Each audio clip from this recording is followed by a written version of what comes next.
بسم الله الرحمن الرحيم الحمد لله رب العالمين الرحمن الرحيم مالك يوم الدين إياك نعبد وإياك نستعين اهدنا الصراط المستقيم صراط الذين أنعمت عليهم غير المغضوب عليهم ولا الضالين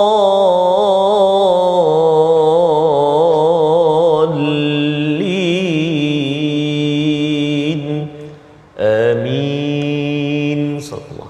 Assalamualaikum warahmatullahi wabarakatuh. Alhamdulillah wassalatu wassalamu ala Rasulillah wa ala alihi wa man wala syada la ilaha illallah syadana Muhammadan abduhu wa rasuluhu. Allahumma salli ala sayidina Muhammad wa ala alihi wa sahbihi ajma'in. Amma ba'du. Apa khabar tuan-tuan dan puan yang dirahmati Allah sekalian? Kita bertemu My Quran Time, baca faham amal pada hari ini untuk sama-sama kita berdoa pada Allah Subhanahu wa taala terus Allah memimpin diri kita, keluarga kita dengan hidayah menuju ke syurga Allah Subhanahu wa taala. Dan pada hari ini kita ingin mengulang kaji beberapa halaman yang telah pun kita lewati, yang telah kita baca, kita cuba memahaminya daripada halaman 578 hingga 583. Dan hari ini kita didatangkan, kita bersama dengan bintang panel kita pada hari ini. Saya mengalu-alukan kehadiran Al-Fadhil Ustaz Syahmi Shazril daripada Tadabbur Center. Apa khabar Ustaz? Baik, alhamdulillah. Assalamualaikum Ustaz. Alhamdulillah. Waalaikumsalam warahmatullahi. Dan terima kasih kepada Ustaz Tarmizi. Apa khabar Ustaz? Alhamdulillah, Fadil Ustaz. Kita ada Ustaz Syahmi hari ini. Alhamdulillah. Ustaz. We two both from Bangi. Bangi Ustaz ya. Jadi Bangi versus Shah Alam hari ini ya.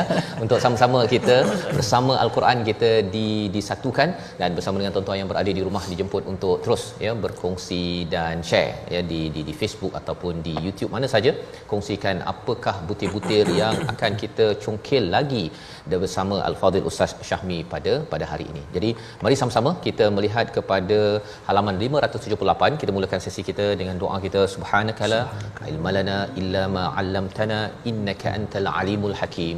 Rabbi zidni ilma. Moga-moga Allah menambahkan hikmah, menambahkan lagi keberkatan dengan ilmu kita pada hari ini. Kita ingin melihat kepada halaman 578 di mana kita sudah pun membaca daripada surah Al-Qiyamah ya, berkaitan dengan kehidupan orang-orang yang bertakwa ataupun tidak bertakwa, berkaitan dengan kiamat dan juga nafsul lawamah. Kita ingin baca daripada ayat yang ke-30 ya, salah satu daripadanya ya. Kita mula daripada ayat yang ke-33 sebenarnya. Ayat 33 kita mula dulu daripada ayat 31 hingga 33 untuk kita sama-sama melihat salah satu daripada peringatan daripada Allah Subhanahu Wa Taala tentang kebenaran, tentang solat dan apa kaitan dengan yatamatta pada ayat 33. Kita baca ayat 31 hingga 33 dipimpin Al-Fadhil Ustaz Tarmizi Abdul Rahman. Silakan Ustaz. Terima kasih Al-Fadhil Ustaz Fazrul, Al-Fadhil Ustaz Syahmi. Nanti balik tumpang Subhanallah. Seterusnya tuan-tuan dan puan-puan, ibu-ibu, ayah-ayah, sahabat Al-Quran yang dikasihi Allah Subhanahu Wa Taala. Assalamualaikum warahmatullahi wabarakatuh. Insya-Allah hari ini kita nak mulakan ulang kaji di surah Al-Qiyamah, muka surat 578.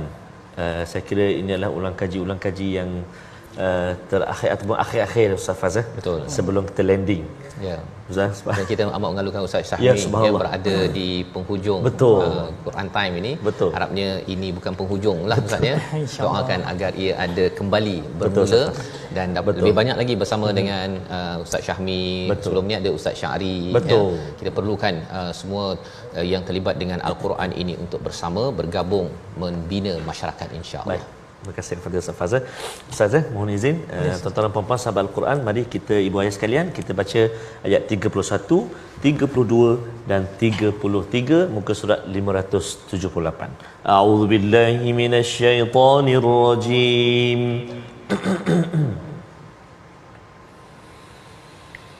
فلا صدق ولا صلى ولكن كذب وتولى ثم ذهب إلى أهله يتمطى صدق الله العظيم. Surah Al-Nazim, gitulah bacaan daripada ayat 31 hingga 33 selepas Allah membawakan tentang peristiwa manusia berhadapan dengan kematian, ya, di mana Allah menyatakan semua akan dihalau ataupun dibawa menuju Allah Subhanahu Wa Taala pada hari kematian, kepergian kepada Allah Subhanahu Wa Taala. Dan Allah bawakan tentang fala saddaqa wala salla, ya, mereka itu dia tidak membenarkan nabi dan tidak pula menunaikan solat. Apa sebenarnya maksud di sebalik ayat ini yang dikaitkan dengan yatamatta pada ayat 33? Terus sahaja kita bersama dengan Al-Fadhil Ustaz Syahmi untuk menjelaskan tentang peringatan penting kita berhadapan dengan kiamat kita, iaitu hari kematian. Silakan Ustaz. Terima kasih pada Ustaz Fas. A'udzubillahi minasyaitonirrajim. Bismillahirrahmanirrahim. Assalamualaikum warahmatullahi wabarakatuh. Alhamdulillah wassalatu wassalamu ala Rasulillah wa ala alihi wa sahbihi wa man walah. Subhanak la ilma lana illa ma 'allamtana innaka antal alimul hakim. Allahumma ij'alil qur'anal 'azima rabi'a qulubina wa nur sudurina wa jalaa'a ahzanina wa dhahaba humumina wa ghumumina amin ya rabbal alamin.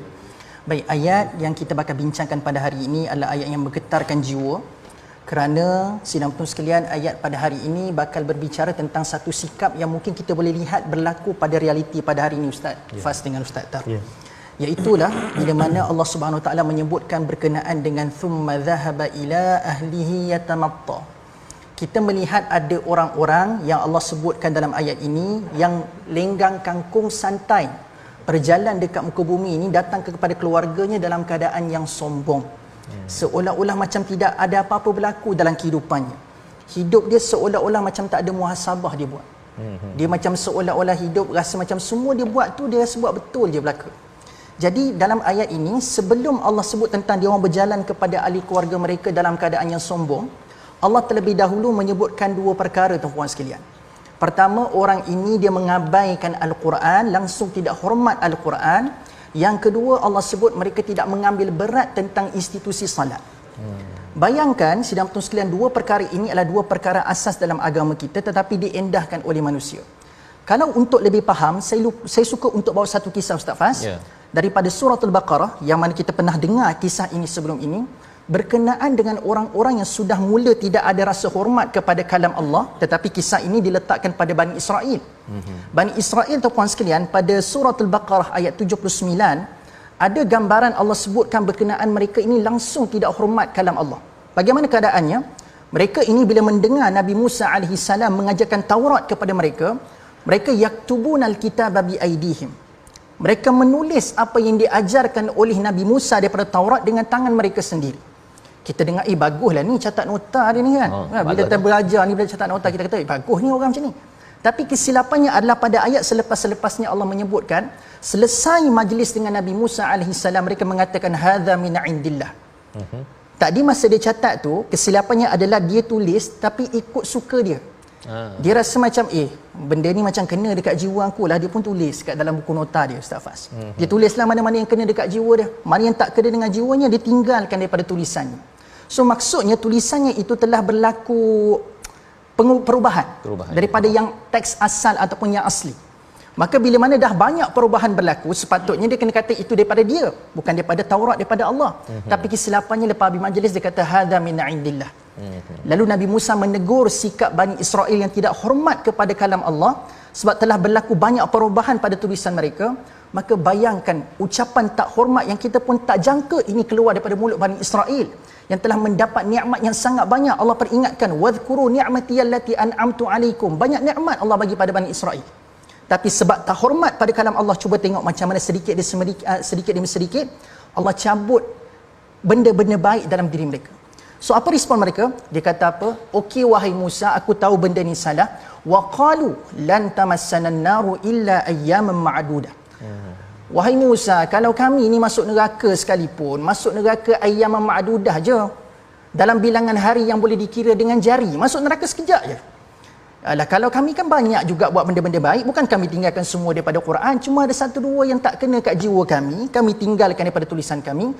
Kalau masuk neraka ayyaman ma'dudah saja, beberapa hari je pun. Tapi kata Allah, tuan-tuan sekalian, inilah yang kita boleh nampak orang yang telah terlalu sombong. Dia sombong ni datang daripada mana? Bila mana tidak ada hormat kepada pencipta. Sombong ini datang bila mana kita tidak memberikan hormat kepada kalam pencipta kita. So di situlah bermulanya titik tolak kita menjadi sombong, tuan-puan sekalian. Jadi kesombongannya itu Allah tampar, Allah jentik kesombongan mereka dengan mengatakan, kamu yang merasakan buat dosa sikit-sikit ni masuk neraka beberapa hari ni, kamu jangan merasakan masuk neraka ni kena tunggu banyak dosa bergunung-gunung baru masuk neraka. Kata Allah. Allah kata apa benda? Bala man kasaba sayyi'atan wa ahatat bihi khati'atuh fa ulaika ashabun nar hum fiha khalidun. Apa kata Allah? Tak perlu tunggu bergunung dosa kamu lakukan untuk masuk neraka. Allah kata cukup dengan sayyi'atan, satu dosa je. Sayyi'atan ni singular, satu dosa saja kata Allah. Wa ahatat bihi khati'atuh, aku boleh jatuhkan hukum bersalah kepada kamu. Ulaika ashabun nar, menjadilah kamu ahli neraka. Kita ingat berhenti kat situ je kata Allah. Tak. Allah kata hum fiha khalidun. Sangkaan kamu masuk neraka beberapa hari je, tapi kata Allah satu dosa boleh jadi ahli neraka dan stay kat situ sampai bila-bila. Jadi bayangkan tuan-puan sekalian, berbaloi tak kita sombong dengan Allah. Jadi kesombongan tu pertama kita nampak dia tak hormat pada kalam Allah tadi. Kita baca dalam ayat ke-32 tadi. Yang kedua tuan-puan sekalian kata Allah, mereka itu menjadi orang-orang yang tidak mengambil berat tentang institusi solat. Sebab solat mengajarkan kita tuan-puan sekalian untuk berdisiplin. Disiplin dari sudut apa? Dua perkara. Pertama, perbuatan kita. Yang kedua, percakapan kita. Perasan tak dalam solat, senam tuan sekalian, kita ini diajar untuk bergerak dengan pergerakan yang dibenarkan sahaja. Dalam solat, kita dibenarkan untuk bercakap dan berkata-kata, menyebut kalimah yang dibenarkan sahaja. Sepatutnya orang Islam yang menunaikan solat, mereka lah orang yang paling jaga percakapan dan perbuatan mereka. Sepatutnya. Sebab 5 kali sehari masuk training tuan-puan sekalian untuk jaga percakapan dan perbuatan. Tapi kenapa hari ini orang yang katanya solat, luar solatnya cakap lepas. Suka bercakap menyakitkan hati orang. Jadi Allah SWT kata disebabkan dia mengabaikan perkara ini, tak peliklah kenapa dia tak hormat Quran. Sebab solatnya tidak dijaga. Jadi inilah sedikit bila katakan ya tamatta dekat sini adalah lebih kurang kita katakan orang yang berjalan dalam keadaan sombong. Maka kita tidak mahu kita terpalit dengan sikap iblis sebegini. Mudah-mudahan Allah jaga dua perkara dalam hidup kita. Yang pertama, Allah jaga salat kita. Yang kedua, Allah bantu kita untuk lebih faham Al-Quran, insya-Allah. Wallahu a'lam. Terima kasih diucapkan kepada Ustaz Syahmi berkongsi tadi tentang mengapa ditekankan tentang thumma dhahaba ila ahlihi yatamatta. Sebenarnya jangan sombong, dan sombong itu datang daripada tidak membenarkan Quran dan juga institusi solat. Dua perkara ya. Quran ini puncaknya ialah pada solat, dan kalau seseorang itu solat tidak pun menghargai kepada Al-Quran, solatnya itu mungkin memberi kesan tidak fahsya, tanha 'anil fahsya'i wal munkar, dan itu ada kaitan dengan mereka yang tuhibbunal ajilah, suka benda yang segera dan tidak membuat persediaan kepada hari kiamat. Ini salah satu daripada peringatan daripada surah Al-Qiyamah untuk kita tahu kiamat itu sebenarnya amat dekat apabila kita mengingat kalla idza balagatit taraqi ya, bila dah nyawa sampai ke tenggorok ke kerongkong kita ini, sebenarnya kiamat kita sudah dekat, bersedia untuk pergi ke alam barzah, alam-alam yang seterusnya. Bercakap tentang insan ini, kita ada pilihan ya, ada penerangan tentang psikologi manusia dalam surah seterusnya, surah Al-Insan, dan satu ganjaran kepada mereka yang betul-betul bersyukur kepada Allah Subhanahu Wa Taala dijelaskan pada ayat yang kelima pada surah Al-Insan. Mari sama-sama kita baca ayat yang kelima ini untuk kita memahami dalam surah ini mengapa ada perkataan kas, ada perkataan minuman, mengapa banyak kali diulang. Kita baca dahulu ayat yang kelima bersama Al-Fadhil Ustaz Tarmizi. Sila Ustaz. Terima kasih kepada Ustaz Fazrul, Al-Fadhil Ustaz Syahmi, tuan-tuan dan puan-puan, ibu-ibu, ayah-ayah sahabat Al-Quran yang dikasihi dirahmati Allah Subhanahu Wa Taala. Ayat yang kelima memasuki surah Al-Insan. Kalau kita perhatikan 5 ayat di awal surah Al-Insan ini, semua waqaf dia kita baca dengan mad iwad kan, 2 harakat. Mari kita cuba mad iwad pada ayat yang kelima. A'udzubillahi minasyaitonirrajim.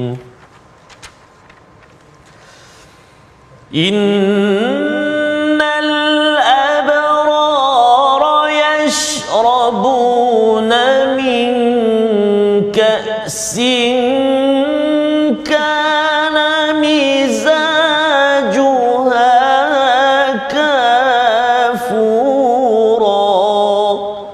Sadaqallahul azim. Sesungguhnya orang-orang yang berbuat kebajikan akan minum daripada gelas berisi minuman yang campurannya adalah air kafur. Apa kafur? Tetapi ia adalah minuman, dan dikaitkan dengan ayat 16 hingga 18. Terus saja kita nak baca. Sekali lagi terus saja ustaz ya. Berkali-kali ini untuk terus kita nanti akan bersama dengan Ustaz Syahmi menjelaskan mengapa pasal minuman ni banyak pula dalam surah Al-Insan pagi-pagi Jumaat kan. Kafura ya, kemudian bercakap tentang taqdira wa yusqauna fiha ka'san, banyak kali. Kita baca ayat 16 hingga 18 untuk kita memahami perkara ini. Silakan Ustaz Tar. Baik, terima kasih Al-Fadhil Ustaz Fazrul, Al-Fadhil Ustaz Syahmi, tuan-tuan dan puan-puan, ibu-ibu ayah ya, sahabat Al-Quran.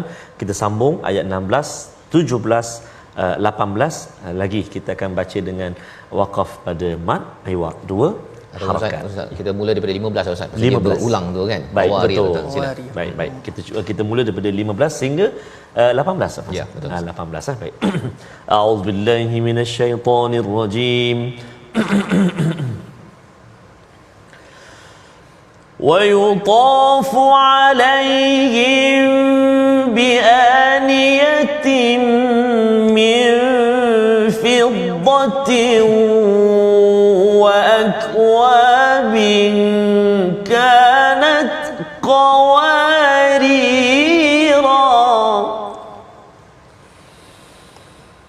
قوارير من فضة قدروها تقديرا ويسقون فيها كأسا كان مزاجها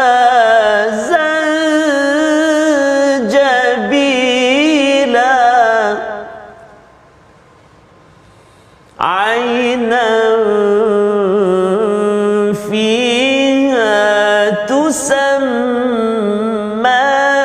سلسبيلا صدق الله العظيم. Surah Al-Azim ayat 15 hingga ke 18 surah Al-Insan. Dan kepada mereka diadakan cawan daripada perak dan piala yang jernih laksana kristal. Kristal yang jernih dibuat daripada perak, mereka tentukan ukurannya yang sesuai. Dan di sana mereka diberi segelas minuman bercampur halia yang didatangkan dari sebuah mata air di syurga yang dinamakan salsabil. Air Ustaz. Kalau boleh cerita sikit mengapa pentingnya air dalam surah Al-Insan ini, sila. Disebut air kita pun rasa dahaga Ustaz. Oh. Nak katanya Ustaz, terima kasih Ustaz. Ya.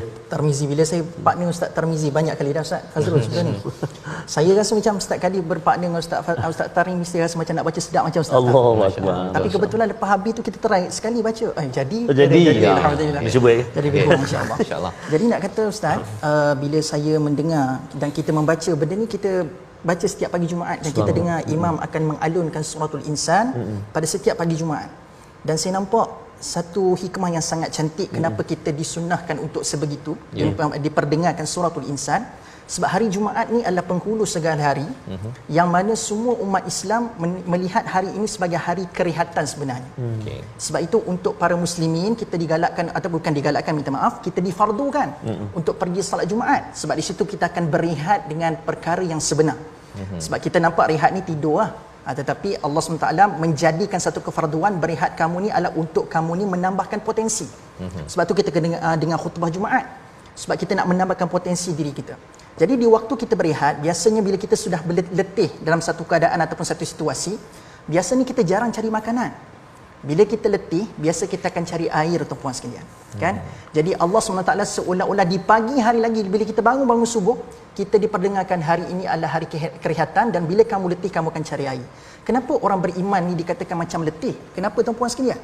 Sebab kata Allah pada 2 ayat terakhir surah Asy-Syarah, iaitu Allah sebutkan berkenaan dengan fa idza faraghta fansab wa ila rabbika farghab.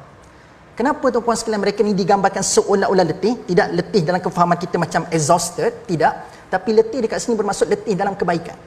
Kenapa? Sebab mereka ini adalah orang yang bila mana dah settle satu ibadah, dia tak berhenti rehat, tetapi dia sambung lagi dengan ibadah seterusnya. Seolah-olah waktu lapangnya bukan buat perkara sia-sia, tetapi sentiasa dipenuhkan dengan ibadah. Yang ni pun kita kena berbetulkan sikit pada hari ini tuan-tuan sekalian, iaitu kita nampak ibadah ni semata-mata kena solat, kena baca Quran, kena sedekah. So itu ibadah yang kita faham. So kita nampak ayat surah Asy-Syarah tadi macam tak logik lah. Boleh ke orang lepas satu ibadah selesai buat ibadah seterusnya? Macam mana benda ni possible? Rupa-rupanya tuan-puan sekalian, ibadah ini makna umumnya adalah kita buat apa yang Allah suruh, kita tinggalkan apa yang Allah larang. Selagi mana kita tertakluk pada 2 konsep itu tadi, maka kita sedang beribadah kepada Allah. Contoh macam orang yang tengah haid, tuan-puan sekalian, kita nampak kesian untuk mereka, tidak boleh salat, la taqrabus salat, tak boleh dekati salat, kan? Jadi macam mana mereka nak beribadah? Rupa-rupanya ibadah bagi orang yang haid ini adalah, tuan-puan sekalian, bila mana mereka mengikut apa yang dilarang oleh Allah, itulah ibadah itu. Itulah ibadah pada sisi orang wanita yang berada dalam keadaan uzur sebegitu, tuan-puan sekalian. Jadi, kenapa dalam ayat ni banyak berbicara berkenaan dengan air?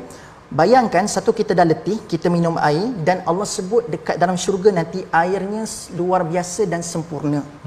Satu, dari sudut sempurna ini, senang betul sekalian kita nampak, kebanyakan sempurna dihalakan kepada sedap-sedap. Tetapi tidak, Allah kata dalam syurga nanti, minumannya adalah sedap dan berkhasiat. Sedap dan berkhasiat. Sebab tu ada cerita pasal halia. Dan Allah Subhanahu Wa Taala bagi tahu ada tentang qadar dekat sini. Allah kata setiap perkara yang Allah jadikan pada air itu nanti, Allah Subhanahu Wa Taala akan jadikan dia bercukupan dengan apa yang diinginkan oleh penghuni syurga. Insya-Allah. Maksudnya kita tak perlu nak hire ataupun order bagi air separuh, air penuh, tak ada ustaz. Ustaz tak maksud tu. Kita kadang-kadang kita haus ni, kita nak minta nak minta penuh. Kalau boleh kurang ais, biasa kita minta kan kat kedai kan, kurang ais sikit. Tapi senang betul sekalian kata Allah, qaddaruha taqdira. Wildan dalam syurga nanti akan just bagi kita makanan, minuman yang just cantik, nice design dia, ikut isi padu yang kita mahukan. Inilah kehebatan dalam syurga minuman. Wallah. Terima kasih ucapkan pada Ustaz Syahmi ya. Itu sebabnya antara perkara penting dalam dunia Ustaz ya, jaga air. Itu pesanan doktor lah tu ya. Tetapi rupanya sampai ke akhirat juga dikaitkan dengan air, dan bagaimana nak masuk ke syurga dengan rahmat ataupun amalan kita.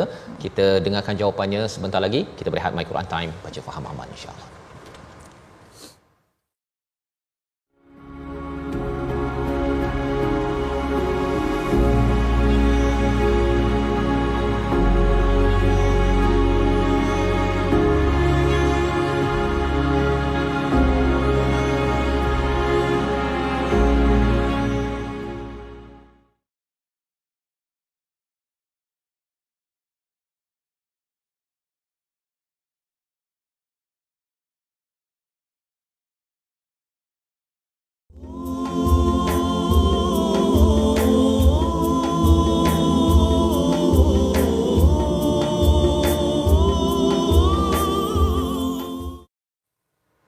وما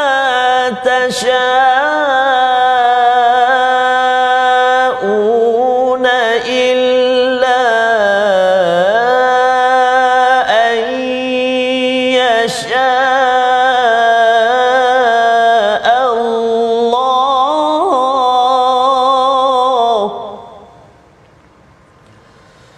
إن الله كان عليما حكيما يدخل من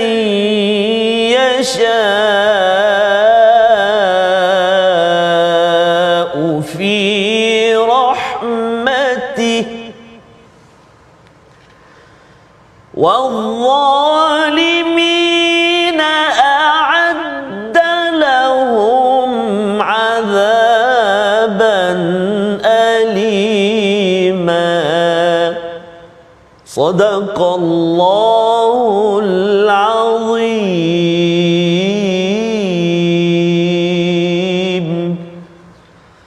Astagfirullahalazim. Alhamdulillah Ustaz ya. Dan kamu ya tidak mampu menempuh jalan itu kecuali jika dikehendaki Allah. Sesungguhnya Allah adalah Maha mengetahui lagi Maha bijaksana. Dia memasukkan siapa yang dikehendakinya ke dalam rahmat-Nya, iaitu ke syurga, dan bagi orang yang zalim disediakannya azab yang pedih. Jadi kita Ustaz ya, kita sudah pun dah masuk dah kepada fasa juz yang ke-30 ya bersama Ustaz Syahmi pada hari ini, dan mungkin Ustaz Tar ada sedikit perkongsian tentang daripada juz 1 hingga juz 30 ya. Nanti di hujung nanti kita minta juga Ustaz Syahmi memberikan perkongsian apa harapan bila kita memerhati mentadabbur satu halaman demi satu halaman. Cuba pengalaman Ustaz Tar dulu. Silakan. Terima kasih Al-Fatihah Ustaz Fazrul, Al-Fatihah Ustaz Syahmi. Subhanallah, tuan-tuan dan puan-puan, ibu-ibu, ayah-ayah, sahabat Al-Quran yang dikasihi Allah Subhanahu Wa Taala sekalian. Mungkin sehingga ke saat ini kita tidak pernah terduga dan kita tidak pernah menyangka bahawa setiap hari kita selama setahun, 2 tahun, tahun ketiga ini, hari-hari kita diisi oleh Al-Quranul Karim. Satu perjalanan, satu kehidupan yang sangat-sangat kita rasakan sangat bernilai dan bermakna dalam kehidupan kita. Sehingga kan ada bila bertemu ada yang cakap, Ustaz kalau boleh biarlah Allah ambil nyawa saya sebelum Quran time habis, dia kata. Sebab takut-takut nanti bila Quran time dah habis, kalau dah tak sambung lagi, tak tahulah saya baca Quran ke tidak. Tengah buat apa? Tengah buat apa tak tahu, dia kata. Jadi maksudnya bila bersama sekarang ini, tengok tengah hari, tengok malam, tengok pagi, Allahu Akbar kan. Bila penat siang, malam dapat kekuatan Al-Quran. Bila subuh, malam memikirkan bagaimana esok bangun subuh tu mungkin macam-macam fikir, masuk Al-Quran pula. Betul. Maknanya begitulah sehari-hari tak sempat nak ni lagi, pukul 12 datang lagi Al-Quran. Jadi Ustaz Syahmi dan juga ibu-ibu ayah sekalian, saya yakin dan percaya ibu-ibu ayah sangat-sangat merasai bahawa betapa bernilainya anugerah Allah Subhanahu Wa Taala di sebalik ujian yang Allah Subhanahu Wa Taala kurniakan kepada kita. Dan seperti yang kita ketahui, ujian itu tidak selama-lamanya. Sekarang pun dah mula cerah kembali, tetapi Al-Quran tetap bersama dengan kita. Allah Subhanahu Wa Taala tak tinggalkan. Jadi moga-moga ibu-ibu ayah kita semua dapat terus bersama dengan nilainya atau bernilainya Al-Quran kalamullah ini. Amin ya rabbal alamin. Ya rabbal alamin. Jadi itu harapannya Ustaz ya. Kita sampai kalau ada yang sampai kata kalau boleh ketika baca Quran itu kan dipanggil nyawa, dan kerana kita nakkan berada ke syurga Ustaz Syahmi ya, dengan rahmat Allah. Yang itulah ya, nak berada pada fi rahmatih ayat 31 tu. Bagaimana kita nak maintain berada dalam rahmat Allah ya, masuk syurga itu adakah dengan amal kita sahaja? Kerana itu satu jawapan penting Ustaz kan. Kalau salah jawapan, kalau tidak sampai rupanya tak dapat kan ya. Jadi silakan Ustaz Syahmi boleh menghuraikan ayat 31. Baik, ayat 31 ni saya boleh katakan subhanallah, masya-Allah. Kenapa saya katakan sedemikian? Sebab ini adalah destinasi yang kita semua nak tuju, iaitu syurga. Dan bukan Allah SWT menggiurkan kita tentang kita nak masuk syurga semata-mata, dan Allah bagi tahu sebab rahmat dia. Tapi dalam surah yang sama, Allah sebutkan juga 7 formula macam mana Allah SWT nak bagi kita rahmat, dan dengan rahmat itu kita boleh masuk syurga, tuan-puan sekalian. Okey, ready pen dan kertas tuan-puan sekalian. Kita nak tengok apa 7 formula Allah Subhanahu Wa Taala untuk kita buat dalam kehidupan ini, dan Allah akan bagi rahmat dekat kita. Dia bermula daripada ayat 24 lagi tuan-puan sekalian, Allah bagi formulanya. Formula yang pertama tuan-puan sekalian adalah kita kena menjadi orang-orang yang bersabar melakukan ketaatan. Sebab hari ini sabar selalu diletakkan pada sabar dalam menghadapi ujian. Tapi Allah kata untuk mengundang rahmat Allah Subhanahu Wa Taala berdasarkan ayat 24, fasbir li hukmi rabbika wa la tuti' minhum athiman aw kafura. Kita kena bersabar dalam melakukan ketaatan. Itu nombor 1. Nombor 2 tuan-puan sekalian adalah wadhkurisma rabbika bukratan wa asila. Di daripada ayat 25 tuan-puan sekalian, iaitu Allah kata banyakkan berzikir di pagi dan petang. Ini adalah formula kedua untuk mengundang rahmat Allah. Yang ketiga tuan-puan sekalian, Allah Subhanahu Wa Taala mencadangkan kita pula pada ayat 26 untuk kita perbanyakkan solat malam. Wa minal laili fasjud lahu wasabbihu lailan tawila. Itu nombor 3. Nombor 4 tuan-puan sekalian adalah kena ambil peduli nasib kita dekat akhirat. Sebab kata Allah, nanti kita akan masuk surah An-Naba tak lama lagi. Ada satu ayat Allah tegur orang-orang yang masuk neraka jahanam. Ni kenapa kamu masuk neraka jahanam? Kamu ini la yarjuna hisaba. Kamu tidak pernah berharap balasan yang baik waktu kamu kena hisab dengan Allah Subhanahu Wa Taala. Jadi Allah kata nak dapat rahmat aku macam mana? Kita kena ambil peduli nasib kita dekat akhirat. Tapi kita banyak habiskan peduli kita pada nasi kat dunia dah. Esok nak makan apa, kata Ustaz tadi kan. Kita bimbangkan hari esok nak makan apa dan sebagainya. Itu boleh dibimbangkan, tapi lebihkan bimbang kita kepada nasib kita di akhirat. Itu yang keberapa dah tadi dah? Saya betul sekalian. Yang keempat. Yang kelima tuan-puan sekalian adalah menggunakan potensi yang Allah anugerahkan ke arah kebaikan. Maksudnya kita ada kelebihan, macam Ustaz Tar, dia boleh mengalunkan bacaan Masya Allah sangat luar biasa sedapnya. Ustaz Fazrul dengan tadabbur yang luar daripada konteks pemikiran kita yang biasa. Maka kita gunakan potensi yang Allah pinjamkan kepada kita untuk kita buat ke arah kebaikan. Okey, itu yang daripada ayat 28 ni tuan-puan sekalian. Dan seterusnya, formula yang keenam Allah sebut dalam ayat 29. Saya ringkaskan, Allah suruh kita tadabbur Al-Quran. Tadabbur Al-Quran itu adalah cara untuk mengundang rahmat Allah yang seterusnya. Sebab akhirnya tuan-puan sekalian ada satu ayat yang diulang banyak-banyak kali dalam surah Al-Qamar. Allah sebut walaqad yassarnal Qur'ana lidzikr. Allah kata apa? Dengan orang yang ingat kepada Allah Subhanahu Wa Taala, ini orang yang akan mendapat rahmat aku ni. Tapi daripada mana cara untuk ingat Allah? Dengan kita membaca Al-Quran yang telah dimudahkan kepada kita. Itu adalah formula yang keenam. Dan formula yang terakhir adalah benarkan ikrar kita yang kita bacakan setiap pagi dalam doa kunut kita, lakal hamdu ala ma qadaita. Kita banyak kali kan bila kita bangun subuh, kita baca doa kunut kan, pada penutup doa kunut kita ada berikrar tau pada Allah.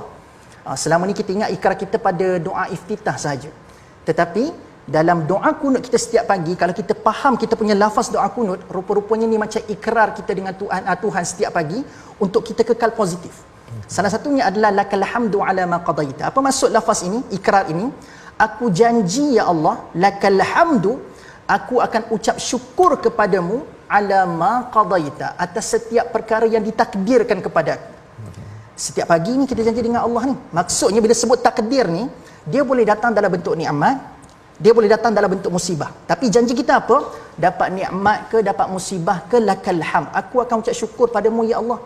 Tetapi hari ini kenapa orang menjadi negatif dalam satu harinya? Sebab dia lupa janji dia setiap pagi tu. Kalau dia ingat janji dia, oh aku dapat musibah, lakal hamd, kena ucap syukur pada Allah. Aku dapat nikmat, lakal hamd, kena ucap syukur pada Allah. Jadi begitulah 7 formula, insya-Allah tuan-puan sekalian sama-sama kita amalkan.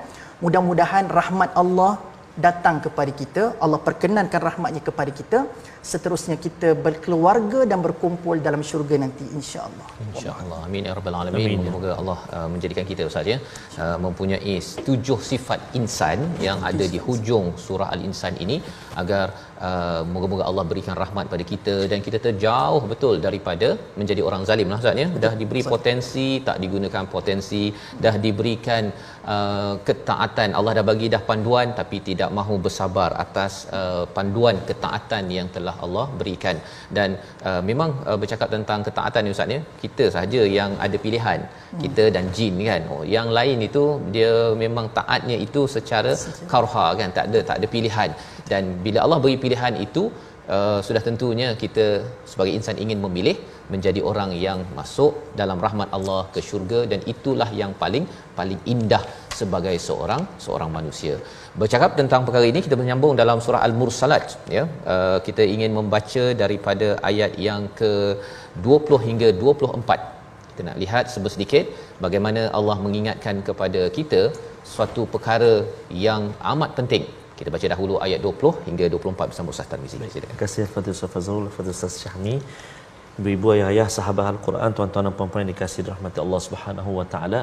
Kita nak baca ayat 20 hingga ayat yang ke-24, atas sekali halaman terakhir juzuk yang ke-29. Mari kita baca sama-sama insya-Allah. A'udzubillahi minasyaitonirrajim.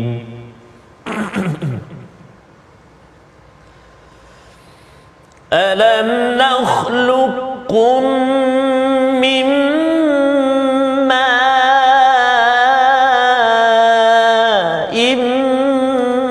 mahin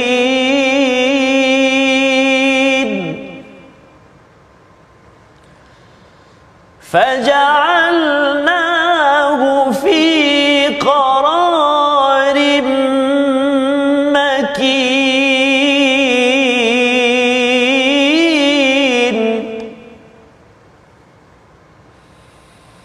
ila qadarin ma'lum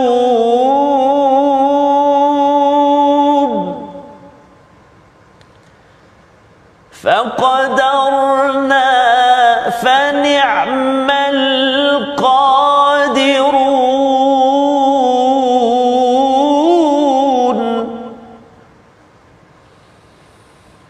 ويل يومئذ للمكذبين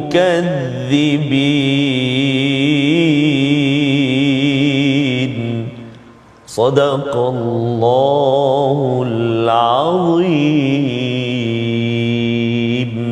Surah Al-Nazim ayat 20 hingga 24 daripada surah Al-Mursalat, surah yang ke-77. Bukankah kami menciptakan kamu daripada air yang hina, kemudian kami letakkan ia di dalam tempat yang kukuh, iaitu di rahim, sampai waktu yang ditentukan, lalu kami tentukan bentuknya, kamilah sebaik-baik yang menentukan. Dan malanglah bagi hari itu bagi mereka yang mendustakan kebenaran. Ini adalah satu peringatan Ustaz ya, berkaitan dengan manusia, macam kesinambungan daripada surah Al-Insan. Cuma di situ ada perkataan ila qadarim ma'lum pada ayat 22. Kalau sebelum ni Ustaz bercakap tentang takdir ya. Dalam ayat ini apa maksud tentang penciptaan manusia ini ada qadarim ma'lum? Takdir apa ini Ustaz? Sila. Okey, baik. Dalam ayat 22, sinapun sekalian, Allah SWT menghalalkan takdir ini adalah takdir kita dilahirkan dekat muka bumi Allah Subhanahu Wa Taala. Nak katanya tuan-puan sekalian, kita ni sebelum dilahirkan kita semua maklum tentang proses kejadian manusia. Kita dah bincang dalam surah Al-Mu'minun secara detail, Allah gambarkan macam mana proses kejadian manusia.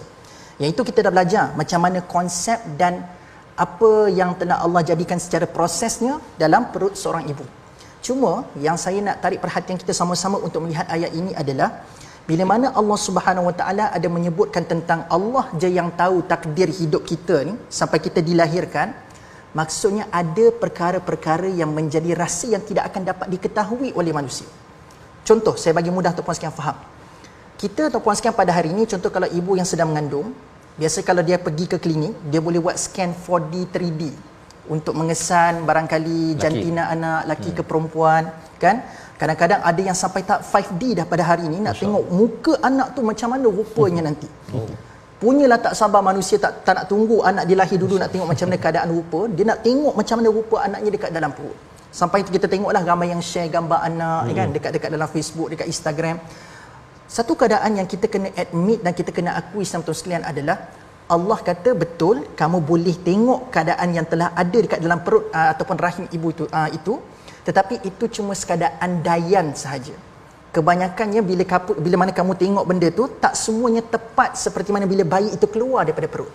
Sebab itu kata Allah, dalam kat dunia ni saudara sekalian, ada 5 benda yang Allah secure sentiasa menjadi rahsia Allah Subhanahu Wa Taala sampai kiamat. Dan ini disebutkan dalam ayat terakhir surah Luqman, iaitu ayat ke-34 saudara sekalian, iaitu Allah kata 5 perkara rahsia Allah. Nombor 1 tuan sekalian adalah ilmu sa'ah, tentang bilakah berlakunya hari kiamat. Yang ni Allah kata sampai bila-bila pun takkan kita tahu bila hari kiamat tuan sekalian. Yang kedua, yunazzilul ghaith, iaitulah bila turun hujan ataupun turunnya hujan. Kan kita tengok mendung je cuaca kat luar tapi tak turun-turun hujan. Kita tengok dekat luar panas je tapi hujan turun. Jadi nak kata tuan-puan sekalian, nombor 2, hujan turun bila kita tak tahu. Itu rahsia Allah. Yang ketiga, ya'lamu ma fil arham. Yang ni ada kaitan dengan ayat tadi tu.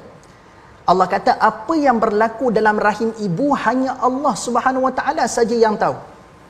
Kita mungkin boleh agak-agak okey, sihat bayi ni, ukur lilit kepalanya betul, cukup ikut bulannya. Tetapi kata Allah, apa yang berlaku sebenarnya dalam rahim ibu ni hanya aku saja yang tahu. Betul tak tuan-puan sekalian? Kita mungkin nampak surface je macam mana keadaan anak tu, tapi jantung berdegup macam mana Allah gerakkan, kan? Macam mana penciptaan paru-paru bayi, semua itu Allah yang jaga dan Allah saja yang tahu. Yang keempat, Allah kata apa yang kita tak tahu sampai bila-bila, madza taksibu ghada. Apa yang akan berlaku pada hari esok. Kita boleh merancangkan esok saya nak bangun pagi, saya nak kekal positif, saya nak pergi ke kerja, saya nak senyum pada semua orang. Itu perancangan. Tapi adakah perancangan itu diizinkan Tuhan? So apa yang berlaku pada hari esok kita tak akan tahu. Itu nombor 4. Dan yang terakhir kata Allah tuan sekalian, bi ayyi ardin tamut, di manakah lokasi kita akan mati. InsyaAllah. Allah kata kita takkan tahu. Ada orang lahirnya dekat Negeri Sembilan tapi mungkin matinya di Bangi. Kan? Ada orang yang lahir di Kelantan tapi matinya tuan-puan sekalian di Kedah barangkali. Dan mungkin luar daripada Malaysia. Bi ayyi ardin tamut. Saya rasa Ustaz Faz, mungkin masa pergi haji baru ni kita nampak ada jemaah Malaysia yang meninggal dunia di sana. Jadi itulah bukti bi ayyi ardin tamut. Kita tak tahu di mana kita akan mati tuan-puan sekalian. Jadi termasuklah qadar yang dimaksudkan qadari maklum, hanya Allah je yang tahu tentang bila dan macam mana kita akan dilahirkan. Maka kita kena mengimani setiap kehidupan kita kena bergantung kepada Allah Subhanahu Wa Taala. Wallahu a'lam. Terima kasih ucapkan pada Ustaz Syahmi menceritakan tentang potensi manusia dan bagaimana sebenarnya ada perkara-perkara yang kita dikekalkan rahsia Ustaz ya. Kekal rahsia, tapi itu bukan bermaksud kita tak berusahalah kan. Bila bercakap tentang apa nak buat besok, tunggu jelah besok kita nak buat apa kan. Okey, bukan itu kaedahnya.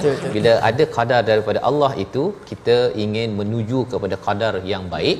Dan sudah tentunya kalau kita bercakap tentang bilakah as-saah ya, tak tahu as-saah tapi apa persediaan untuk as-saah, untuk kiamat kita ya. Kalau kita bercakap tadi tentang hujan Ustaz ya, hujan tak tahu bila, tak apalah, basuhlah baju, kalau kering tak kering bukan ya.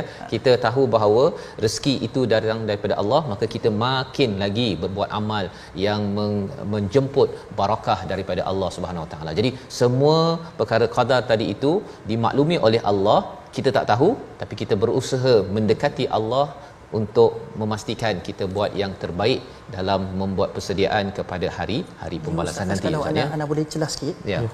Betul tak kalau Ana boleh katakan kesimpulan ayat ni adalah Allah suruh fokus kepada apa yang kita boleh kawal. So apa yang kita tak boleh kawal, kita tak boleh nak kawal sedia benda ni. Kita tak boleh nak ubah. Macam kita boleh berusaha jaga kesihatan, makan makanan yang baik supaya bayi dekat dalam perut sihat, itu yang kita boleh kawal. Tapi macam mana kejadiannya, yang tu tak boleh kawal. So kita fokus kepada apa yang kita boleh kawal tuan-puan sekalian, insya-Allah. Itu tadabburnya. Insya-Allah. Jadi itu perkara penting Ustaz ya. Kadang-kadang bimbang nanti saya ni meninggal kat mana kan. Dah siap dah. Kalau boleh saya nak sebelah mak ayah saya contohnya, perkara-perkara tersebut. Tapi adakah sudah siapkan amal kita agar dapat bersama ibu ayah bila sampai di akhirat nanti, yang boleh kita kawal Ustaz ya. Jadi itu pelajaran daripada surah Al-Mursalat, dan kita ingin melihat seterusnya kepada ayat 6 hingga 11 daripada surah An-Naba, memulakan juz yang ke-30 ya. Mari sama-sama kita baca bersama Al-Fadhil Ustaz Tamizi. Terima kasih kepada Ustaz Fazrul, kepada Ustaz Syahmi. Tuan-tuan dan puan-puan dibayi sekalian, kita terus ke ayat yang ke-6 sehingga ayat yang ke-11 Yang ke-11 boleh. 11 insya-Allah. A'udzubillahi minasyaitonirrajim. Alam naj'alil arda mihada wal jibala awtada wa khalaqnakum azwaja wa ja'alna nawmakum subata wa ja'alna al-layla libasa wa ja'alna an-nahara ma'asha sadaqallahul azim. Bukankah kami telah menjadikan bumi terbentang luas sebagai hamparan dan gunung ganang sebagai pancang pasaknya, dan kami telah menciptakan kamu berpasang-pasangan, dan kami telah menjadikan tidur kamu untuk berehat, kami telah menjadikan malam sebagai pakaian, dan kami telah menjadikan siang masa untuk mencari rezeki. Malam pakaian, apa maksudnya Ustaz? Malam sebagai pakaian itu, kalau kita lihat, kita nampak adakah malam yang dijual dekat H&M pakaian malam kan kadang-kadang tidak begitu. Ataupun di pasar malam di pasar malam barangkali di kedai bandel barangkali kita cari ada tak baju malam, tidak ada begitu. Baju malam mungkinlah pijamas dan sebagainya, tapi tidak, bukan dimaksudkan secara fizikal yang Allah maksudkan dalam ayat ini. Tapi secara falsafahnya Allah Subhanahu Wa Taala nak gambarkan malam ini sebagai pakaian, sebab malam ini bersifat untuk menyembunyikan kelemahan-kelemahan yang ada pada makhluk-makhluk Tuhan. Sebab bila siang hari dia cerah, kita nampak semua kelemahan-kelemahan orang. Kita nampak kelemahan-kelemahan makhluk sana sini tuan-puan sekalian, tapi fungsi cerah juga adalah untuk melihat kelebihan-kelebihan. Tetapi bila saat mata bila terang, kita banyak melihat kelebihan, kita mungkin nampak kelemahan, maka rahmat Allah menjadikan malam untuk menyembunyikan kelemahan-kelemahan manusia. Dan untuk makluman tuan-puan sekalian, ayat ini datang sangat cantik kerana apa? Sebab ayat ini datang setelah Allah ceritakan pasal hari kiamat. Pasal hari kiamat pada ayat pertama sampai ayat kelima tuan-puan sekalian surah An-Naba, kan Allah cerita pasal orang yang bersoal-soal dengan hari kiamat tu. Amma yatasaalun anin naba'il azim. Dia tanya tentang hari kiamat. So ada orang tak percaya, sebab tu mereka bersoal-soal, mereka berikhtilaf, bercanggah sama sendiri. Tapi Allah kata apa? Tak apa, mungkin kamu tak percaya kiamat ni sebab kamu tak nampak lagi kiamat tu. Kan? Kiamat kan barang tak nampak. Biasakan Ustaz Fas, benda tak nampak ni orang tak percaya. Kan? Tapi Allah Subhanahu Wa Taala punya baik kepada kita, tak apa, it's okay. Kamu tak percaya kan sebab tak jadi lagi kan? Tak apa. Ayat 6 sampai ayat 16 semua benda kita nampak berlaku. Masya-Allah. Allah kata, di saat kamu susah nak percaya benda yang kamu tak nampak, aku bawa benda yang kamu nampak. Semua ni terpuaskan benda yang kita nampak. Malam kita nampak tak puan sekalian. Jadi rupa-rupanya ayat ini sebenarnya untuk kita merenung malam sebagai bukti kekuasaan Allah. Kalau Allah boleh jadikan malam, di saat kita tak mampu nak jadikan malam, macam mana tak logik pula kalau Allah boleh hancurkan dunia bila berlaku hari kiamat. Jadi Allah bawa, kamu tak boleh cairkan benda tak berlaku lagi kan, tapi aku boleh cipta benda ni. Takkan susah bagi aku untuk menghancurkan benda ni. Dia macam nak buat rumah lah. Buat rumah dengan menghancurkan rumah mana lagi senang. Nak buat rumah ambil masa berbulan-bulan tuan-puan sekalian, tapi nak hancurkan rumah sekejap. Betul. Jadi Allah bawa penciptaan dia supaya kita memperakui kekuasaan Allah menciptakan. So bila Allah kata kiamat tu hancur, lagi mudahlah bagi Allah Subhanahu Wa Taala untuk menghancurkan. Jadi ayat ini lebih kepada untuk kita melihat benda yang kita nampak. Tak ada orang pernah mengaku dekat dunia ni tuan-puan sekalian, aku tiap malam pergi color warna langit jadi malam. Tak ada. Kan? Tak ada orang manusia normal yang waras dia kata aku yang jadikan malam di malam hari itu. Tak ada. Hanya Allah je mengaku yang Allah menjadikan malam. So, itu bukti kelemahan kita tuan-puan sekalian. Masya-Allah ya, terima kasih ucapkan pada Ustaz Syahmi di mana malam ini menyembunyikan kelemahan ya, dan kalau kita belajar dalam biologi pun Ustaz kan, malam ini adalah proses detoxification kan, maksudnya membaiki kelemahan ya, sel-sel kita mana yang perlu dibaiki dengan malam yang gelap kita tidur itu. Jadi banyak manfaat kajian malam ini. Namun kita doakan pada Allah SWT kita dapat hidayah daripada malam menuju akhirat, dan kita berdoa pada Allah di hujung ini agar kita sentiasa bila imam baca juz yang ke-30 ni, juz amma Ustaz kan, nama juz amma itu daripada kata amma yatasaalun itu, moga kita dapat sesuatu pada setiap kali kita solat mendapat hidayah daripada Allah SWT. Bersama Ustaz Syahmi berdoa di hujung ini. Silakan Ustaz. A'udzubillahi minasyaitonirrajim. Bismillahirrahmanirrahim. Alhamdulillahi rabbil alamin, wassalatu wassalamu ala asyrafil anbiya'i wal mursalin wa ala alihi wa sahbihi ajma'in. Amin. Allahumma a'inna ala dhikrika wa syukrika wa husni ibadatik. Ya muqallibal qulub, thabbit qulubana ala dinika wa ala ta'atik. Allahumma ihdinas siratal mustaqim, siratal ladzina an'amta 'alaihim minan nabiyyin was-siddiqin wasyuhada'i was-salihin wa hasuna ulaika rafiqa ya arhamar rahimin. Rabbana atina fid dunya hasanah wa fil akhirati hasanatan wa qina adzabannar. Walhamdulillahi rabbil alamin. Amin ya rabbal alamin. Terima kasih ucapkan pada Al-Fadhil Ustaz Syahmi dan juga Ustaz Tamizi bersama pada hari ini kita mengulang kaji amat cerah ya, harapnya permata daripada Al-Quran secara ringkas pada hari ini. Teruskan kajian kita dan teruskan tuan-tuan untuk bersama dalam tabung gerakan Al-Quran sebagai salah satu platform kita nak memastikan ya juz amma dan juz yang ke-29 ini kita gerakkan, kita jadikan ia sebagai panduan.